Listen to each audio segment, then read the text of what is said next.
Good afternoon, Senator Cassidy. Buenas tardes a todos los que estáis pudiendo asistir a este evento. Senator, thank you very much for attending. We know that you are really busy, and we are very grateful for joining us and for being able to stay with us for the whole hour.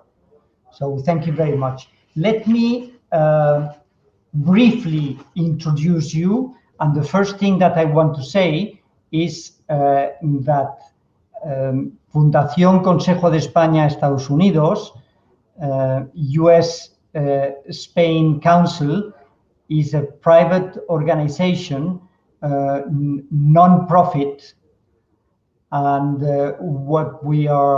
our aim, our goal is to take care and increase and understand better and better the relationships between the United States and Spain. The United States is a strong friend of our country for many, many years, and we share with you many business and cultural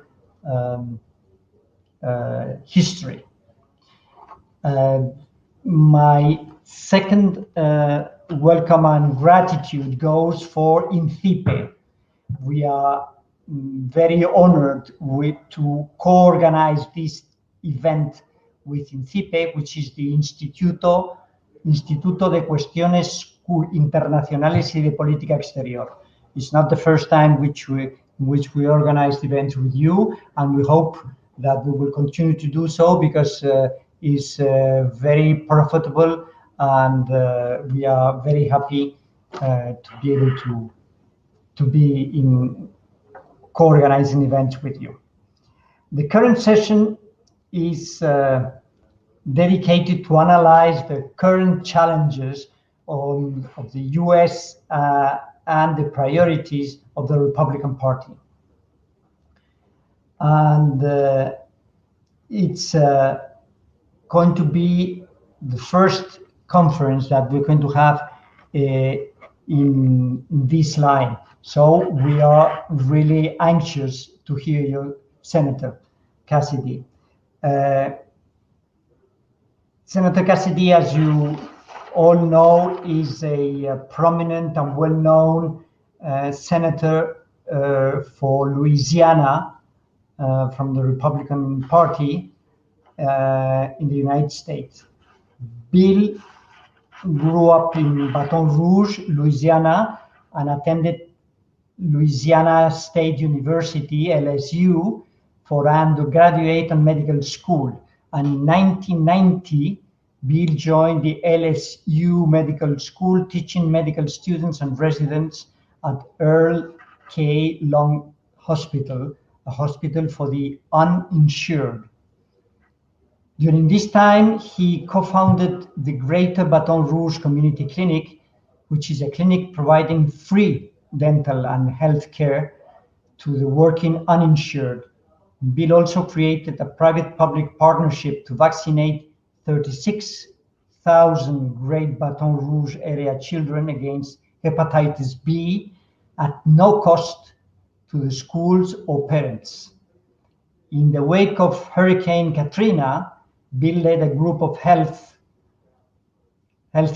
volunteers to convert an abandoned Kmart building into an emergency health care facility, providing basic health care to hurricane evacuees.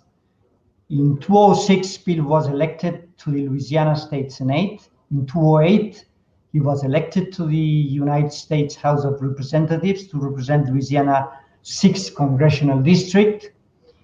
In 2014, he was elected to the US Senate, and he serves on the Finance Committee, the Health Education, Labor and Pensions Committee, the Energy and Natural Resources Committee, and the Veteran Affairs Committees. Following his successful efforts to lower the cost and healthcare, secure coastal restoration projects to protect Louisiana families from natural disasters, reform our nation's mental health system, and secure many other legislative accomplishments, Bill was re-elected in 2020 to his second term in the US Senate. Bill is married to Dr. Laura Cassidy, and they have 3 children, and Laura is a retired general surgeon specializing in breast cancer. This was a very brief introduction to Senator Cassidy. Senator Cassidy, thank you again very much. And I will now pass on the floor to Ambassador Manuel Lejarreta, which is the Secretary General of Fundación España, Consejo España, Estados Unidos, and who will be the moderator of this act. Thank you very much, Senator. Thank you, Vice President. Thank you, Gonzalo. Good morning, Senator Bill Cassidy in Washington, D.C., and other attendees in the United States. We know there are many friends across the ocean following this online event. Good evening also here in Spain. Thank you very much for accompanying us. It is a pleasure to welcome all of you and to conduct this online event. Thank you very much, Senator Cassidy, for being here with us today. We know you have a very tight agenda, especially in those hectic days. We know you've been just voting just minutes before entering this screen. And we know there are many things unfolding now in Washington, D.C. after the arrival of the new administration to the White House. Before giving you the floor to our distinguished guest, let me remind you that you can ask questions to Senator Cassidy either through our YouTube chat or through Twitter account using the hashtag you'll see now in the screen, hashtag Grandes Potencias EE.UU. After Senator Cassidy's remarks, we should have around 15-20 minutes for questions and answers. Now, Senator, it is my pleasure to give you the floor. Thank you. Thank you. Thank you both, gentlemen. Thank you for having me. It is an honor to speak to you. You probably know, but just to remind, Louisiana is a state, the only state ever admitted with its articles of statehood published in 3 different languages, French, English, and Spanish. We have a parish called New Iberia. And when I was a child taking Louisiana history, they stressed that the contribution of the Spanish to the American victory in the American Revolution was far understated. In my own city, Baton Rouge, as you mentioned, there's a plaza named after Bernardo de Galvez, and he was the governor of West Florida, I don't know what it was called after that, but Florida, in which he gave refuge to the American revolutionaries and then support in their fight against the British, who at that time controlled Baton Rouge, calling it Fort Richmond. So it is with a wonderful legacy of collaboration between my country and my state that I bring that to this conversation here. And as I thought about what I as a Republican might speak as to Republican priorities, the thought occurred to me, just as our histories, if you will, were together at the time of the American Revolution, in a sense, our present is together now.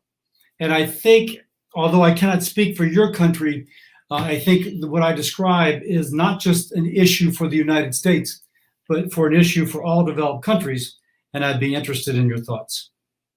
One more thing, by the way, I should say, is that as my family and I were in COVID lockdown, we said to ourselves, where in the world will we like to travel when all this is over? Assuming that we could and assuming everything else. And my son nominated and it won that we would go to Spain. So just to say, it's not just the history, but it's also the present of Spain, which I very much like. I will take as a premise that the challenge before the United States of America, therefore the challenge which the Republican Party is attempting to address, is how do you make sure that all Americans have the opportunity and the promise for the future that they have come to expect? And I think there is a particular challenge to achieve this now. And I think the fact that we've been, frankly, unsuccessful is giving rise to some of the political division that is so severe in the United States, but perhaps the political division that is emerging throughout Western Europe and Central and Eastern Europe as well. Indeed, I think some people doubt the legitimacy of government in the United States.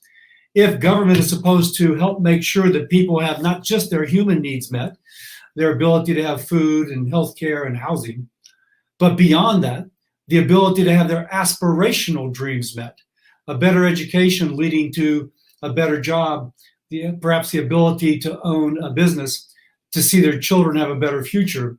A lot of Americans feel as if they do not have that opportunity now. So if there's a prism by which I, as a Republican, but I think in general Republicans, look at issues, is how do we make sure that as many as possible, and ideally all, participate not just in having their basic human needs met, but also their aspirations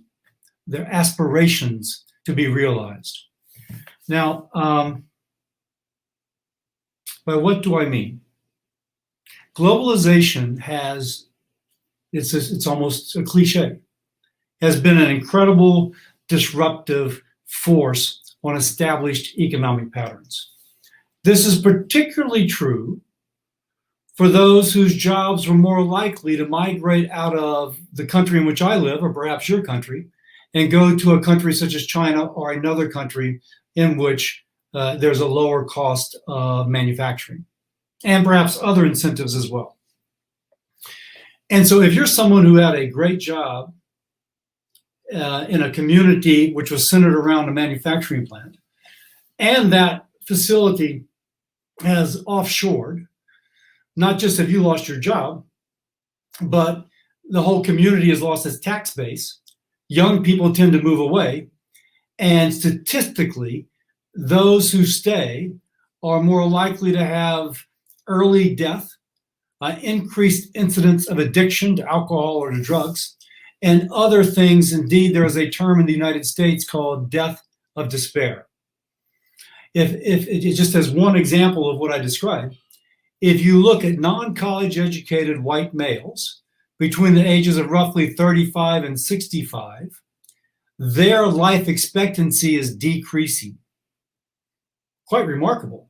We're so used to life expectancy increasing across the board in the developed country, but for this subset of the population, and their life expectancy is decreasing because of death from overdose, death from suicide, and death from conditions such as cirrhosis of the liver, which can be attributed to alcoholism, at least in some cases.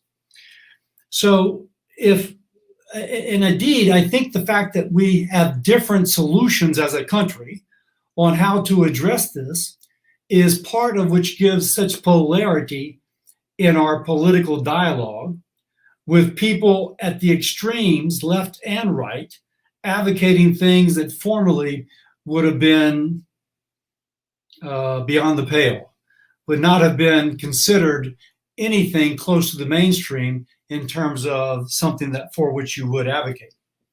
But if we don't address these issues, we'll continue to have the legitimacy of government and of other public policies questioned. So I would argue the prism through which we must view every other issue is how do we help that middle income family, that working class family, realize their aspirations, not just basic needs, not just a monthly income support, because statistically, families do better if they're intact and if there is somebody earning money, not just living on transfer payments. And the children do better, and the children and the children and the children of the children do better. So,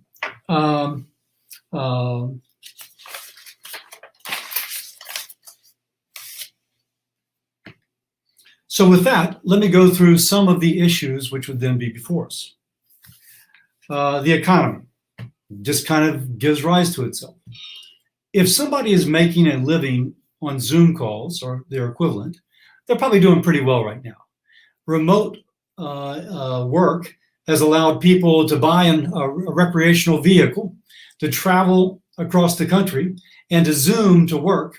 And so they can be driving across the country with one spouse in the driver's seat and the other spouse in the back, conducting their work and having a life which is probably a little bit more pleasurable than before. So if you're making your living at a certain level, a certain type of activity, you may be doing better now, and there's statistical evidence to support that.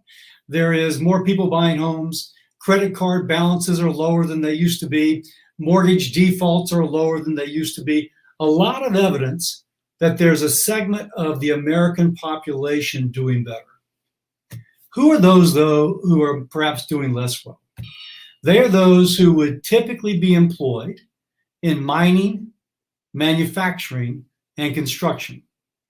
And I would argue, at least for mining and manufacturing, it's been uneven how those families in which primary breadwinner is employed in those industries have done for some time.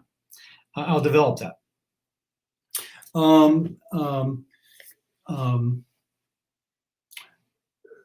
There has been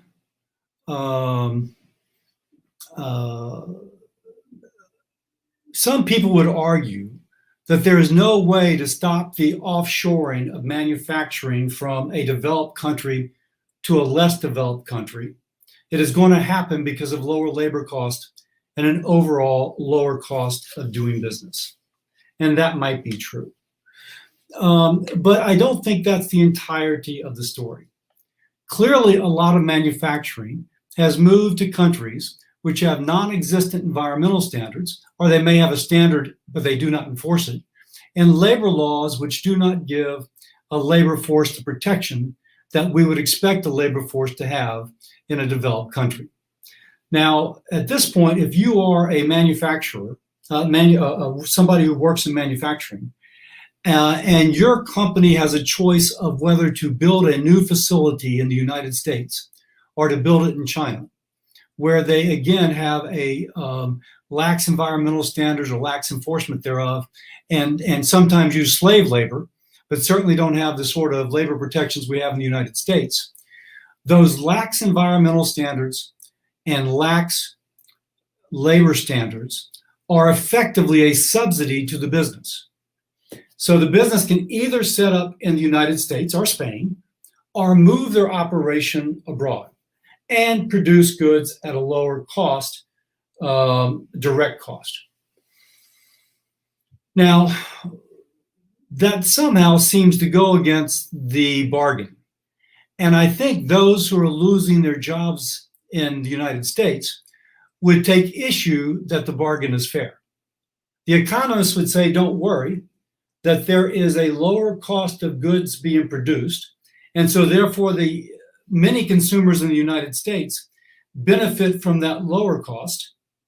But the individual worker who loses his or her job, yes, they lose their job, but that's just a small subset of the people as opposed to the general benefit that derives from a lower cost.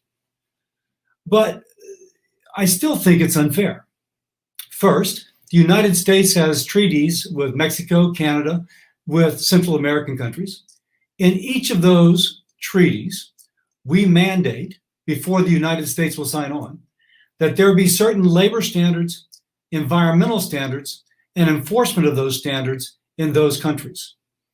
What that effectively does, though, is increases the cost of production in those countries, and therefore puts them at a competitive disadvantage relative to China.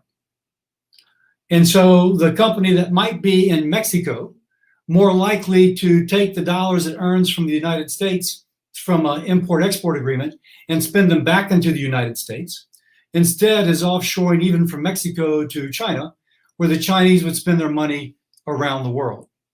But still, taking the perspective of that individual worker, the protections that she or he enjoys both environmentally and in terms of the labor force, actually help price them out of a job.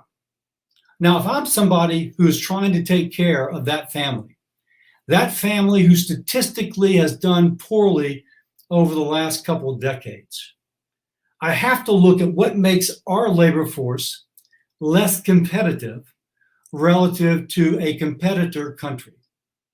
If it is that the competitor country has these lower standards of which we've discussed, therefore placing my labor force at a competitive disadvantage, in a sense, that is a hidden cost to these lower prices that the economist tells me makes it all worth it.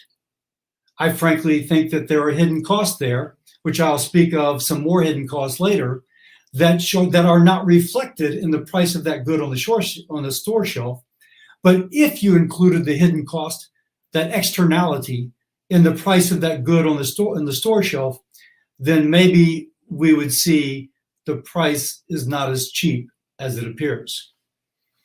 So we have to, as a Republican, find a balance in terms of how do we try and get lower cost. I'm all for free trade, but not at the expense of my workers and our worldwide environment being damaged by a country which subsidizes industry moving to their country by not enforcing the standards they have, or having non-existent standards, or even perhaps using slave labor.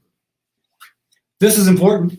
Those workers right now feel as if they are getting the raw end of the deal, to use an American colloquialism. They feel as if it is unfair and that globalization is not working for them. And so they push back against globalization, even though there are tangible benefits which accrue to them. So I do think government has to figure out this tension so that our workers and international environment is protected, but we still have the benefit of a global trading system. Now, it's one thing to speak in abstractions.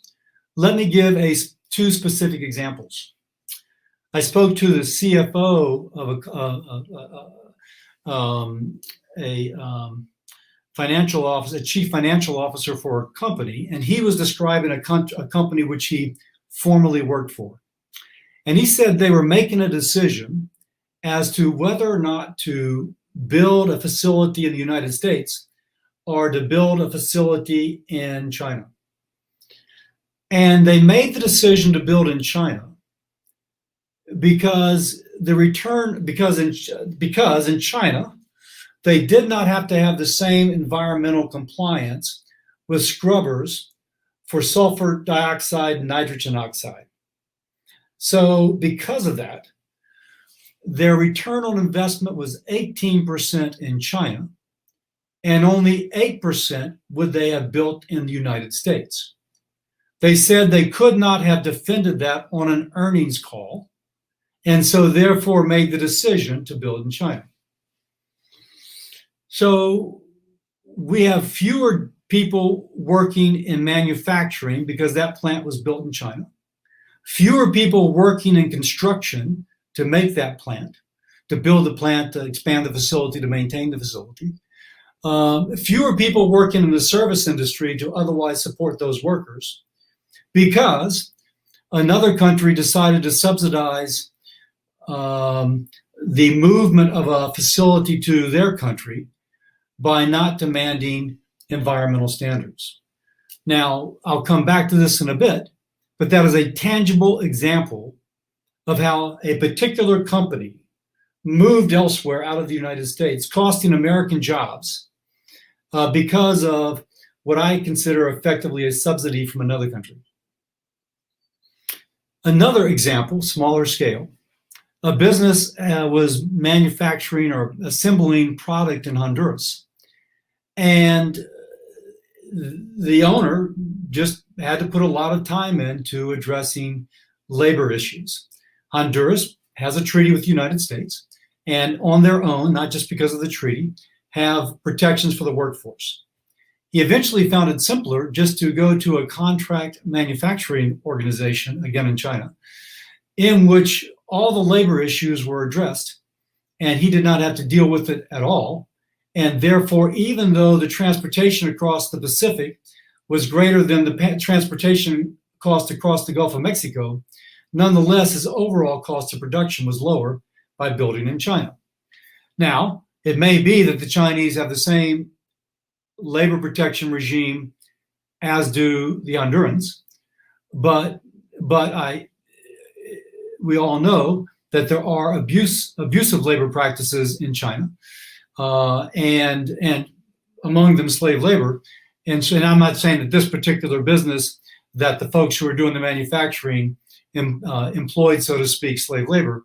But nonetheless, the point being that if you can have lower labor standards and less ability for workers to unionize or otherwise advocate for their rights, that is effectively a subsidy from one low-cost production country to another low-cost production country. Now, there's implications for that for the Western Hemisphere, for the Honduranians, for perhaps migration to the United States for people who are now unemployed, but that would be another part of this discussion.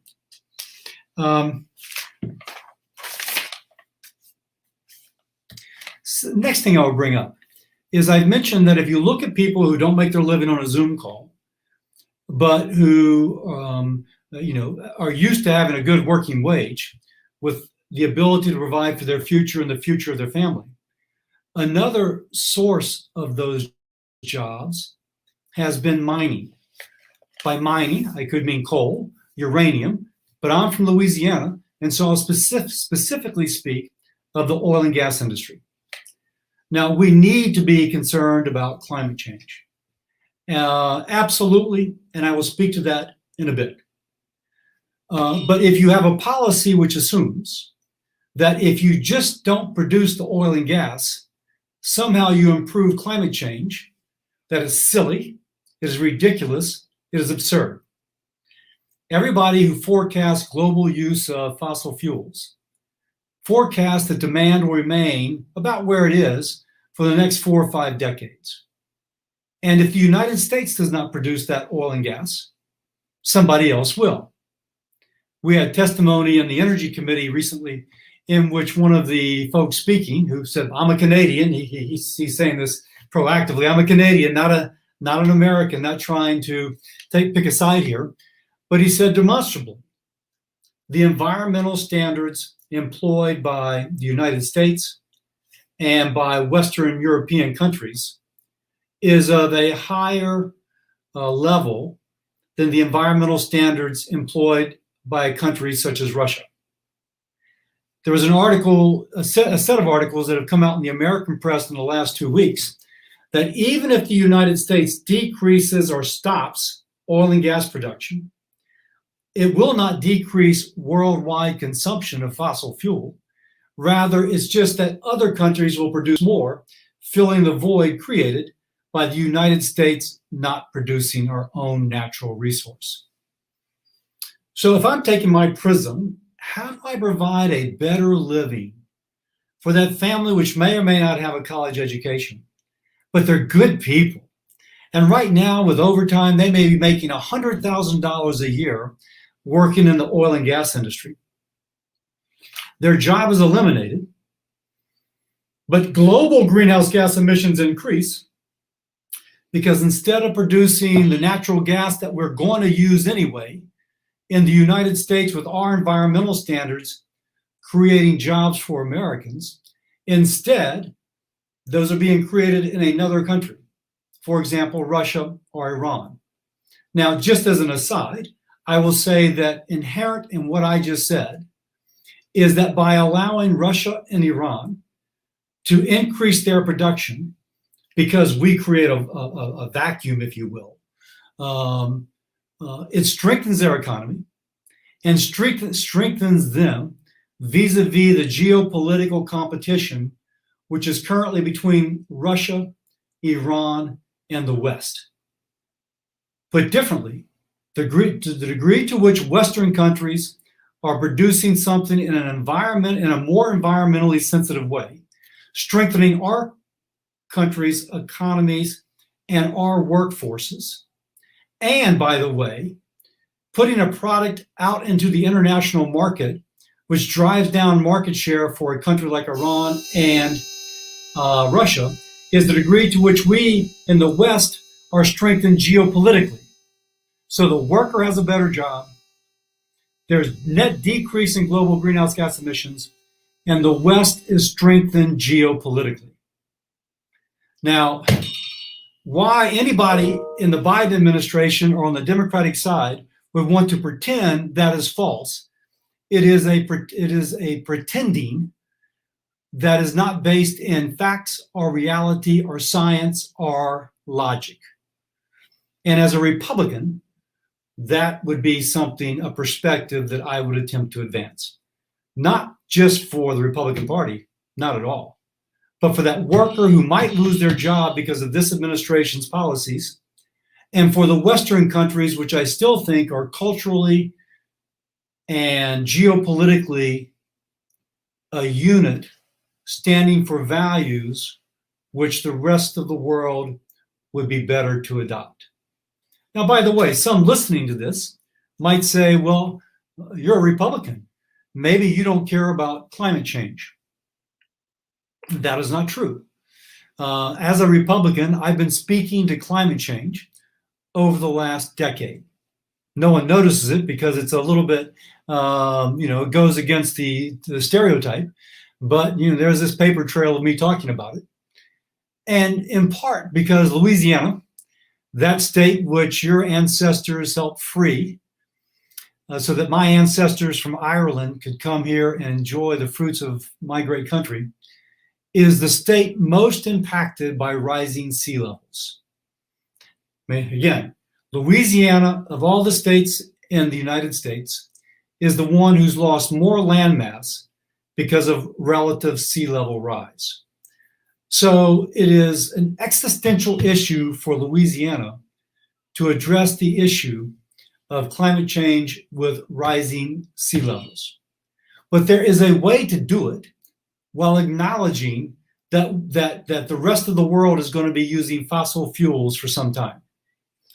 As a Republican, along with other Republicans, I advocate the use of things such as taking methane or natural gas, taking the hydrogen off of the carbon molecule, the CO2, the methane molecule, using the hydrogen atoms to make a hydrogen molecule, which can then be used for propulsion, for transportation purposes, if you will, and sequestering the carbon underground in a carbon capture and underground storage regime.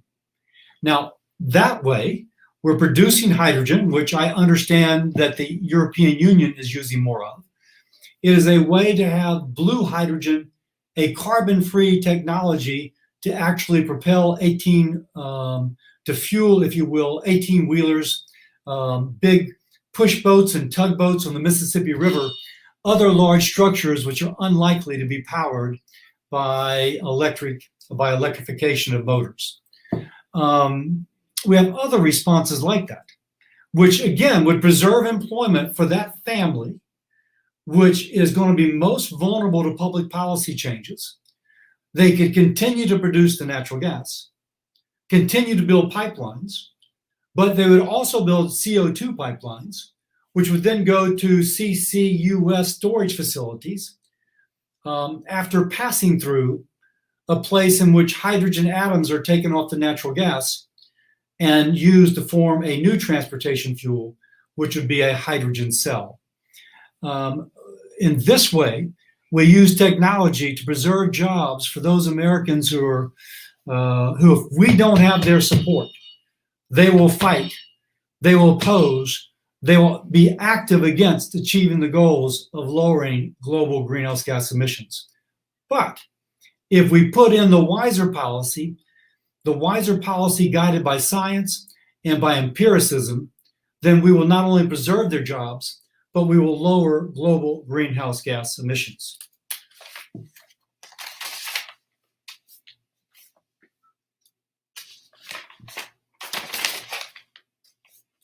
Now, that brings me to foreign policy. And I'll speak to that and then hopefully have time for some questions. Although I think I'm almost out of time. I do think that the West, the United States and the EU must join together to prevent abuse of the international trading system by the Chinese in particular, who have, I've mentioned earlier, effectively subsidized their competition with the West economically with everything which I've already spoken of. There's also a concern to go back to that family which is struggling. In the United States, we have a high incidence of overdoses from opioids. These are drugs that are being manufactured in China and in Mexico, and transnational criminal organizations are helping to sell them into the United States and then laundering the dollars back out of the United States worldwide. Now, these transnational criminal organizations are often based in Mexico, but they are truly transnational, forming partnerships not just with Chinese organized crime, but also with Hezbollah and other terrorist organizations, in which dollars from drugs being sold in the US are laundered out of the United States, oftentimes using legitimate trade to launder illicit income.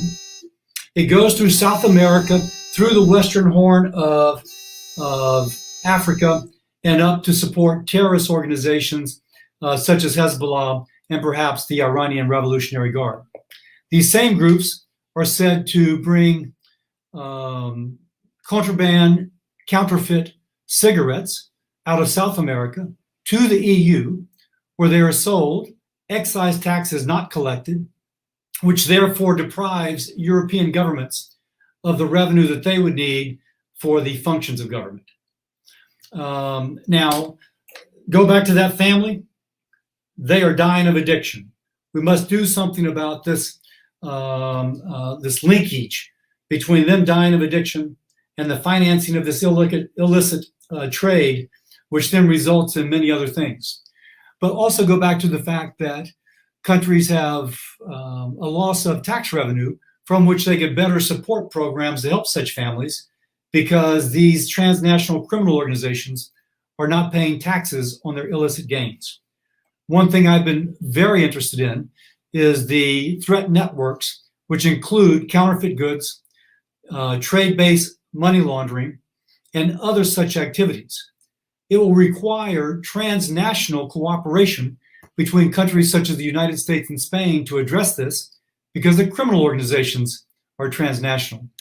So I look forward to working with you on that, and of course can address that more. Lastly, let me thank you once more for having me. I'm pleased to be here. I'll be even more pleased when I see one of you on the Mediterranean coast of Spain, and we can both maybe continue the conversation as my family plays in the beach. So, Mr. Ambassador. So thank you very much, Senator, for this wide explanation about different issues that are of the utmost interest. We have some questions regarding globalization, regarding the economy. It's clear that you are serving in the Committee on Energy and Natural Resources. Thank you very much for your knowledge about that. But I have a question from Pedro Delgado, who says, Senator, from an environmental pollution point of view, what do you think of fracking in the US? Yes, fracking in the US has unleashed a natural gas boom. And that natural gas has lowered United States greenhouse gas emissions. In absolute amounts, the US has less greenhouse gas emissions now than it did in 2005, even though I think we have 30 million more Americans than we did in 2005, even though our economy is a couple $1 trillion larger than it was in 2005, and even though we're producing far more energy, which theoretically would increase greenhouse gas emissions, in absolute amounts, we have lower greenhouse gas emissions. And by the way, we have helped create jobs for millions of Americans along the way. The reason that we have lower emissions is that natural gas has replaced coal as a feedstock to power the electrical grid. It has replaced oil as a feedstock for the chemicals and the plastics, which are essential to modern life. And so clearly, empirically, the fracking revolution has dramatically improved America's greenhouse gas emissions profile and has the potential to do that worldwide as well. One example, imagine if the Chinese, who use 60% of their energy electric grid is powered by coal, switch to natural gas. Natural gas has only 1/2 the carbon footprint per unit of energy as does coal. If the Chinese swapped out completely coal to natural gas, they would dramatically bring down their global greenhouse gas emission profile. So thank you very much for your interesting answer. We have some questions regarding foreign policy. For instance, there is a question very specific about China and Taiwan. Senator, will the U.S. defend Taiwan in case of an open attack by China? What's the main view in the Republican Party about this delicate issue? It has always been the policy of the United States to help Taiwan in their defense. I think there's always a certain vagueness about that, and I think that vagueness is on purpose, but the United States has clearly demonstrated that it would. China has now become understood as a threat to democracy. You only have to look at what has happened in Hong Kong to understand that this is the case. And the Chinese would make the case that this is just a cultural system and that the West does not understand, but that those in the Chinese sphere, if you will, welcome their sort of authoritarian government. That's clearly not true, as is seen from the protest that the Hong Kongers have exhibited their bravery in terms of resisting the Chinese takeover of their country, and the passion with which the Taiwanese wish to remain independent. So yes, the United States is committed to protecting the Taiwanese, and I think the recent actions towards Hong Kong suggest why that is a good idea if someone believes in democracy. Thank you. Another question. As you mentioned before, it seems that we are going through a kind of reshaping of the world order, international world order, liberal order. And there is an attendee who asked, how important do you consider the transatlantic relationship facing up to countries challenging the post-1945 order? Say that one more time, please. Yes. How important do you consider the transatlantic relation in facing up to countries that would like to challenge the post-1945 order? So that is there has to be a nuanced answer to that. I have spoken about China, get my tie straight. I've spoken about China, but I don't want China to be an enemy. I want China to comply with the standards that we expect a country like Spain, the United States, and Japan, Australia, other countries are expected to comply with. For example, don't use slave labor. Don't subsidize your industry by absent environmental standards. So I don't want them perceived as an enemy, rather perceived as someone who will bend and break and exploit the rules as much as possible to their advantage. So therefore, it's important for those who believe in those rules to have a united front. Now, one of those we've seen therefore, the EU and the United States have a mutual interest, along with other countries, Japan and Australia, etc., have a mutual interest in making sure these rules are enforced. I also think we've seen recently that Russia has been quite willing to do things that are destructive to world order. So I think there's also a need to be, not just China, but other countries as well, to be united. How do we put a practical face upon that? Prior to the fall of the Berlin Wall, there was a decision to have all things essential for a modern economy with some source within a country that was either a NATO country or a country such as Japan or Australia, in which those similar defense links were there. So, for example, certain pharmaceuticals were made in Italy so that the United States would have access, so would people from Spain. If the Chinese decided to embargo and not ship goods that would be essential to fight certain infections, that's okay because we had an alternative supply. I think we need to think about that again, because if you talk about penicillins and another class of drugs called cephalosporins, I'm told that 100% of them are now formed in China. If there happened to be global tension and that China decided to, they could put an embargo on those antibiotics coming to the US and the West, and we would be vulnerable to the infections those antibiotics fight.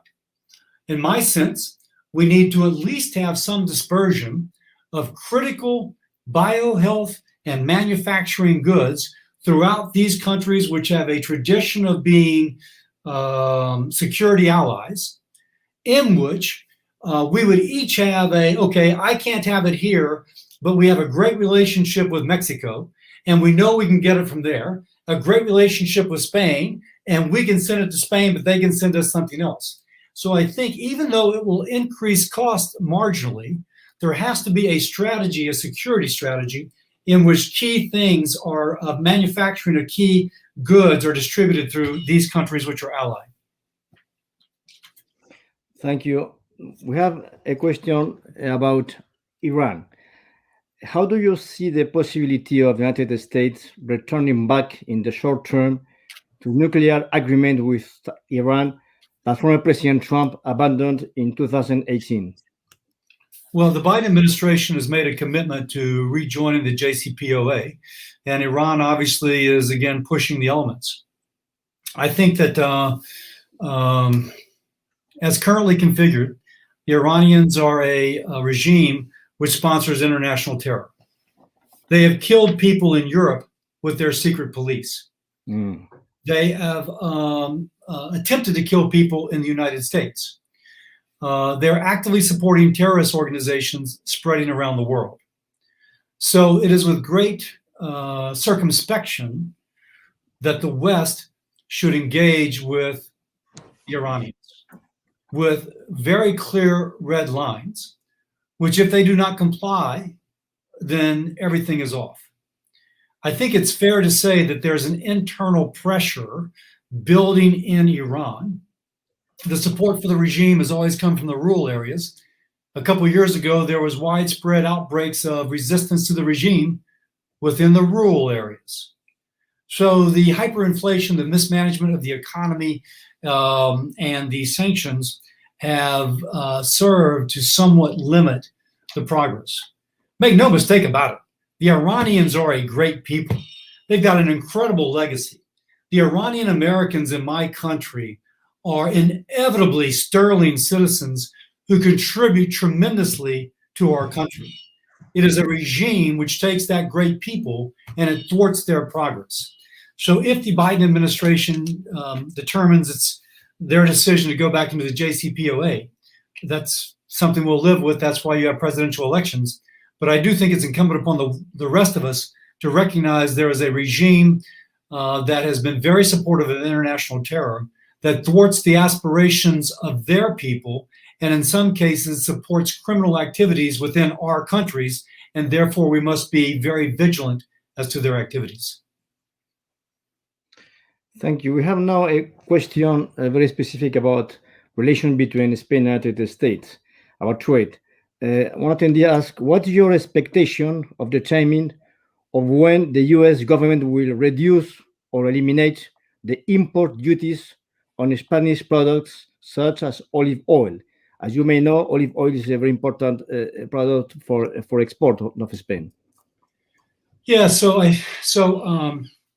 I think this administration will have a different attitude towards trade than does the Trump administration. So in one sense, I can't answer that.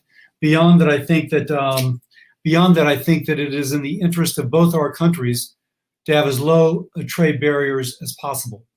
I know that agriculture has been a sticking point.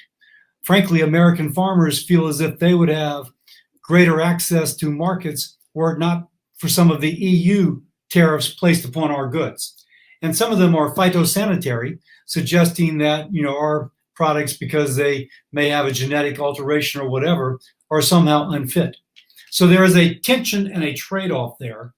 I probably could ask the questioner, when does he or she think that there will be something reciprocal so that our agricultural lobby would lower its objections, in turn giving the policymakers the greater freedom to lower tariffs upon those products being brought here. On the other hand, I love Spanish olive oil, so I hope it happens soon. Mr. Ambassador, they just called me to vote for my second time, so I must depart, but thank you for a very stimulating conversation. So thank you very much. Time has quickly gone and we must finish now.